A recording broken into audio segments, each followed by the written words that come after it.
Now, the 2026 Winter Olympics is now underway with snowboarding and ice hockey already in progress at the 100th Games, which will have its opening ceremony on Friday. 92 countries, including Jamaica, will take part at the Games in Milano Cortina in Italy.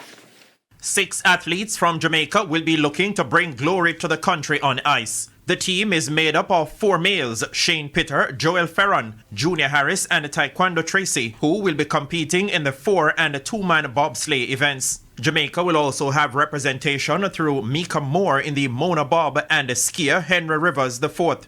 According to JOA President Christopher Samuda, the respective parties have been in training and competing, and he has all reasons to believe they are competition ready. What we are saying now is that we must reach the podium. And this is something that we have always emphasized at the Jamaica Olympic Association. We transition our athletes because it is our duty and obligation as the apex body. But we want our athletes to realize their dreams on the podium. So we're expecting that there will be podium finishes. But as we always say, if you do your best, we accept it. Secretary General and CEO of the JOA, Ryan Foster, also holds a similar post for the Ski Federation, and he says the JOA has been extremely supportive, not only in getting the athletes competitively ready in qualifiers, but also for competition. But the support of the Jamaica Olympic Association, our skier Henry Rivers would not have been able to qualify.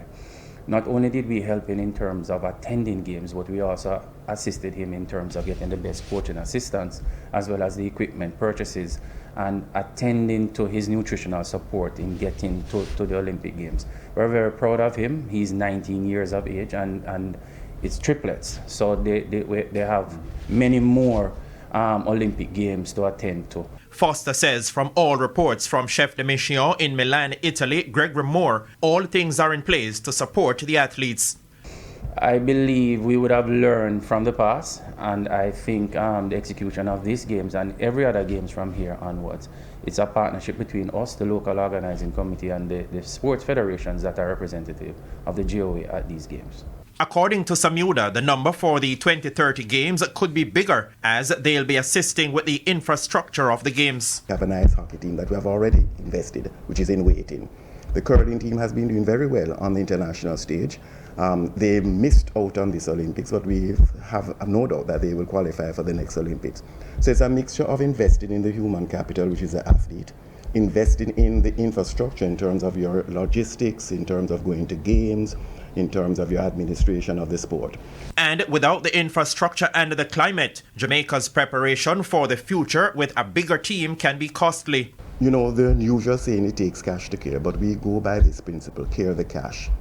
And that has been our principle in dealing with our finances and as well as our investment. And it's as a result of that we are able to marshal resources and also to bring on resources through capital investment by corporate Jamaica. So we have in fact expanded our revenue base to be able to take care of the financial needs of our associations and federations in the context, of course, of the Olympic Games. Competition for the Jamaicans will run from February 12 to 22. Spencer Darlington, TVJ Sports.